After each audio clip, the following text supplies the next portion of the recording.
नमस्कार मित्रांनो. तर चला पवार साहेबांसोबत थोडं आपण डिस्कशन करूया.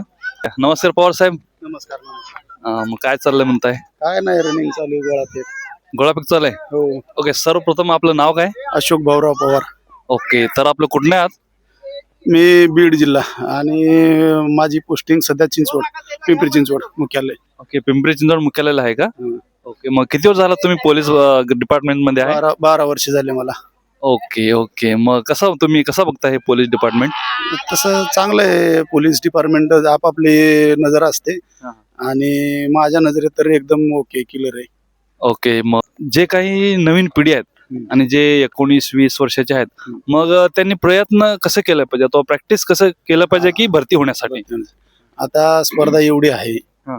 तर माझं वैयक्तिक असं मत आहे की पोलीस भरतीच्या मुलांना की त्यानं ग्राउंड तर 7वी 8वी पासूनच चालू करायला पाहिजे. म्हणजे वैयक्तिक पोलीस भरतीसाठी म्हणून नाही, कुठलाही गेम असो, कुस्ती, कुठलाही गेम, शारीरिक गेम, मर्दानी खेळ तुम्ही एक 7वी 8वी पासून चालू करायलाच पाहिजे. हा, आणि नंतर जर तुम्हाला म्हणजे इकडे जर यायचं म्हणलं ना, तर तुम्ही 10वी झाल्या तुम्हाला ह्या क्षेत्रात उतरावं लागेल, तर तुम्ही कुठेतरी म्हणजे स्पर्धेमध्ये टिकणार. तुमच्या मुलीचं नाव काय? योगिता अशोक पवार. योगिताने प्रॅक्टिस कशी केली होती? योगिताचं असं होतं की 10वी झाल्याच्या नंतर म्हणजे आम्हाला बी काही कळत नव्हतं बाबा नेमकं काय करावं काय नाही ते.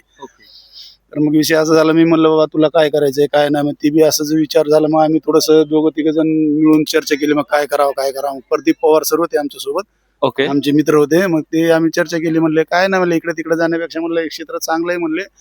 म्हणलं शारीरिक व्यवस्थित राहतं, सगळं आनंद बिनंद आहे म्हणले. जे मेन महत्वाचा आनंद आहे ते आनंद आपल्याला भेटतो. मग जास्त पैशाला बी म्हणजे कमवून बी एवढं काही हे नाही म्हणलं. बरोबर. मग म्हणून मग आम्ही हा क्षेत्र निवडला आणि निवडल्याच्या नंतर मग लगेच चालू केलं त्याला सगळं. आता आम्ही खात्यामध्ये असल्यामुळे मला, आणि मी पण डिपार्टमेंटल करतोय ना, डिपार्टमेंटलची तयारी, मग मला ते माहित असल्यामुळे मग सगळ्या गोष्टी सांगत गेलो सगळं व्यवस्थित. आणि शेवटला मग 11 महिने अकॅडमी लावली होती आणि अकॅडमी लावल्याच्या नंतर मग झालं तिचं काम पहिल्याच भरतीमध्ये. Okay, that's great. म्हणजे फक्त पहिल्याच भरतीमध्ये योगिताची भरती झाली? पहिल्याच भरतीमध्ये मी सगळं चेक करत होतो बाबा, नेमकं कुठं कमी होतंय काय नाही, ग्राउंडला कुठं कमी, समजा 800 मीटरला कमी येते तर कसं काय टायमिंग कमी आला, मग त्याच्यासाठी काय करावं, गोळावर जात नाही तर मग त्याच्यासाठी काय. मग सगळं आपल्या इव्हेंट मास्तर तिकडे तर शिकवतच असेल बाबा, पण आपण वैयक्तिक मी तिथं हे करत होतो समजा. म्हणजे एक प्रकार प्रॉपर गायडन्स तुम्ही मुलीला देत गेले? हो, कारण मला त्याच्यातलं म्हणजे मी आज जरी म्हणलं ना तरी ऑल ग्राउंड आणि लेकी प्लस दोन्ही पण मी म्हणजे असं मुलांना मी परफेक्ट करू शकतो. ओके, म्हणजे तुमच्याकडे ती नॉलेज आहे आणि अजून तुम्ही ते टिकून ठेवलेलं आहे? टिकून ठेवलेलं म्हणजे आता डिपार्टमेंटल हाय चालू आमचं, बी करतोय आम्ही.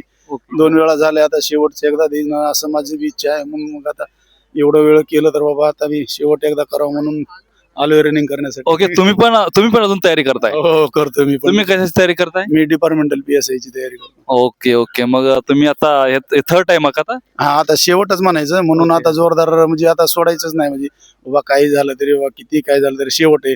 कारण नंतर समजा एकदा गेले की परत आपल्या मनात असून बी करू शकणार नाही. बरोबर. मग म्हणून आता लावून धरले. आता जे असेल ते प्रयत्न तर असणार आहेत. ओके, मग शेवटी थोडाफार नशिबाचा भाग पण.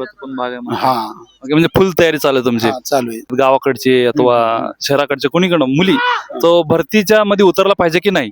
हे बघा, माझं तर वैयक्तिक असं मत आहे, तुम्ही गावाकडे असो नाहीतर कुठे बी असो, तर त्याला म्हणजे असं पारतंत्र्यात आता ते गेले पहिले दिवस, झाला तोच पहिला जमाना.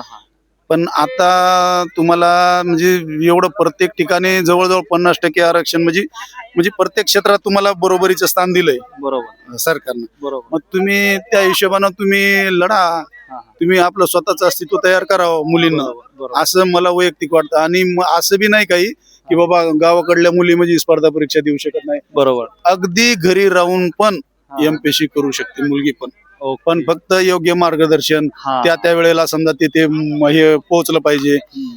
ते सोर्स पुस्तक म्हणा, हे म्हणा, ते म्हणजे काय जे असेल ते त्याला वेळोवेळी. आता मी घरी राहूनच केले, पोलीस भरती पूर्ण घरी राहूनच केलेली.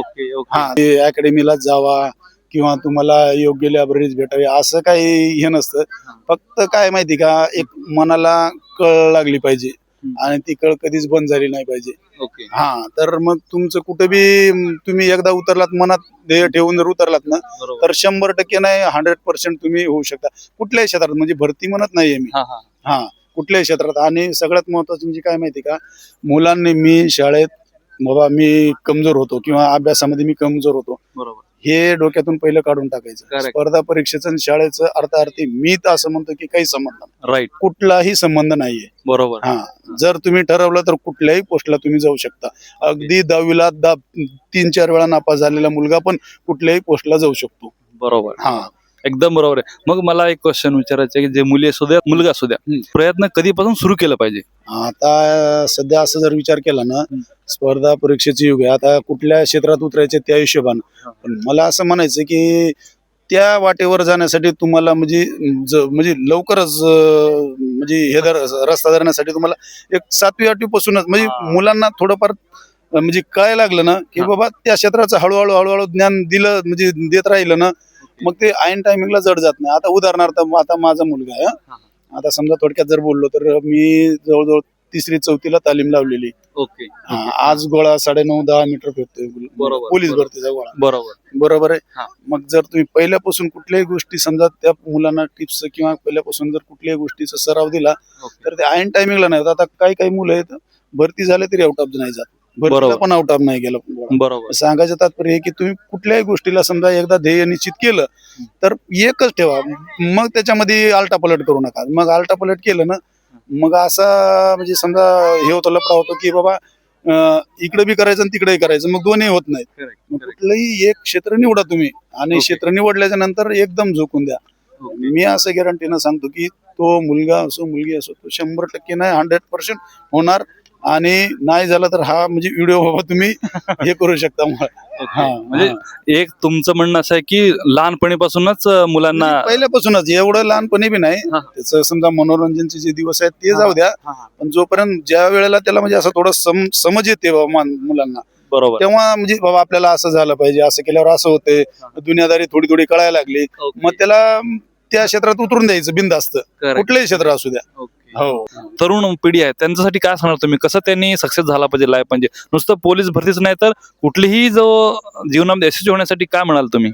आता माझं वैयक्तिक मत असं म्हणते, माझ्या अभ्यासानुसार तर माझं असं मत आहे की जर समजा तुमच्या मनामध्ये समजा नोकरीचं जर नसेल ना तर तुम्ही कुठलाही उद्योग अगदी करू शकता. कुठलाही उद्योग. बरोबर. शेतीकडे समजा शेती असेल गावाकडे, तुम्ही एकदम म्हणजे असं काही नाही की म्हणजे हेच करावं. बरोबर. म्हणजे गावाकडे समजा शेळ्या पालन, कुक्कुट पालन, फळबागे, माळ म्हणजे असं भाजीपाला म्हणजे असं कुठलंही बी असू द्या, तुम्ही मनापासून जर कुठलीही गोष्ट केली ना तर त्यामध्ये तुम्ही म्हणजे हे राहू शकत नाही, मागं राहू शकत नाही. फक्त मनातून करण्याची तुम्हाला आवड पाहिजे, जिद्द पाहिजे.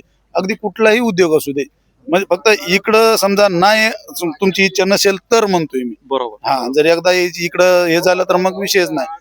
इकडं काय नाही, व्यवस्थित असतं, काय म्हणजे एवढं हे नाही, लाईफ मध्ये शेवटपर्यंत स्टेबल असतं.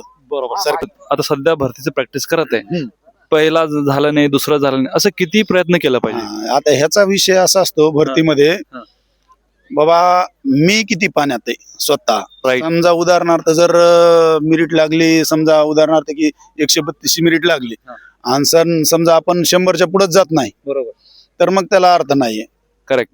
मग तुम्ही त्याला काय करायला पाहिजे किंवा आपण थोडे थोडे मार्क प्रत्येक टेस्ट मध्ये 2-2 मार्क किंवा काय समजा आपलं वाढ होती का, बरं जरी वाढ नाही झाली तरी स्वतःला कॉन्फिडन्स आहे का मी उतरू शकतोय, असं मी काढणं असं असेल तर उतरा. नाहीतर तुम्हाला 2-3 भरत्या झाल्यात आणि तुम्ही 100च्या वर किंवा तुमच्या याच्यामध्ये मेरिटमध्ये 10-20 मार्काचा फरक आहे, तर ते तुम्हाला मग मी असं सांगू शकत नाही की बा तुम्ही होणारच. म्हणजे त्याच्यामध्ये कसं असतं की गॅरंटी सांगू शकत नाही.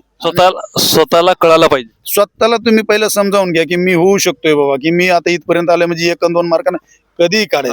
म्हणजे स्वतः किती पाण्यात आहे, मी कितीपर्यंत आलोय, मी कुठपर्यंत आणि किती मार्ग पल्ला गाठायचा आहे आपल्याला. जर त्यांना म्हणजे त्यांना हे झालं ना, स्वतःला जाणून घेतलं ना तर तो 100% होतो. नाहीतर मग काही उपयोग नाही. मी होणार.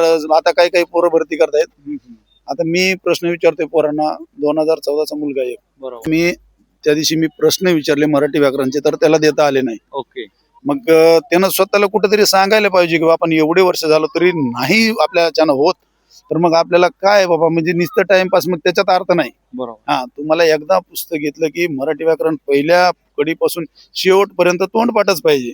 Correct. आता पहिल्यासारखे दिवस गेले. Right. पहिलं काय होतं, थोडाफार मार्गाने किंवा कुणाचं ग्राउंड जास्त असेल तर लेखी कमी असेल तर दोन्ही मॅच होऊन जायचं. बरोबर. आता तसं नाही, दोन्हीही तुम्हाला टॉप लेवलच पाहिजे. ओके. हा, नाहीतर तुम्ही भरतीत उतरू शकत नाही.